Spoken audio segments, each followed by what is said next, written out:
Gustave Thibon, L'ignorance étoilée. X me dit, à propos de l'interprétation providentielle que donnent certains bien-pensants à tous les événements privés ou publics, exemple, une mauvaise récolte en Chine ou la mort accidentelle de tel ennemi de l'Église sont des effets de la colère divine.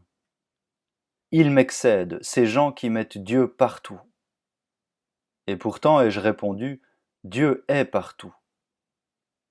Mais c'est précisément parce qu'il y est qu'il ne faut pas l'y mettre. Car mettre Dieu dans un événement, c'est isoler cet événement de l'ensemble mystérieux dont il fait partie pour en faire l'objet d'une élection particulière de la Providence qui correspond à nos préférences et à nos vœux. Autrement dit, c'est se substituer soi-même à la Providence.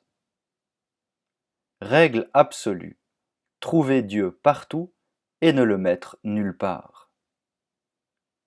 Tout est fruit, pour moi, de ce qu'apportent tes saisons, ô nature. Et surtout, ne jamais interpréter un événement dans le sens d'une justification de Dieu. Car pour justifier, il faut juger.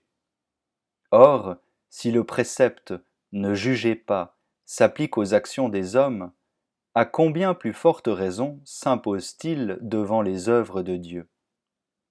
Justifier Dieu, c'est justifier une certaine conception qu'on a de Dieu, et c'est par conséquent se justifier soi-même. L'adoration inconditionnelle rend superflue toute justification. Il y a une contradiction flagrante entre la théologie et la mystique qui nous commande d'adorer le mystère de la providence, et le souci apologétique de justifier à tout prix cette providence. Car pour justifier, il faut aussi comprendre, et le mystère est, par définition, ce qui ne peut pas être compris.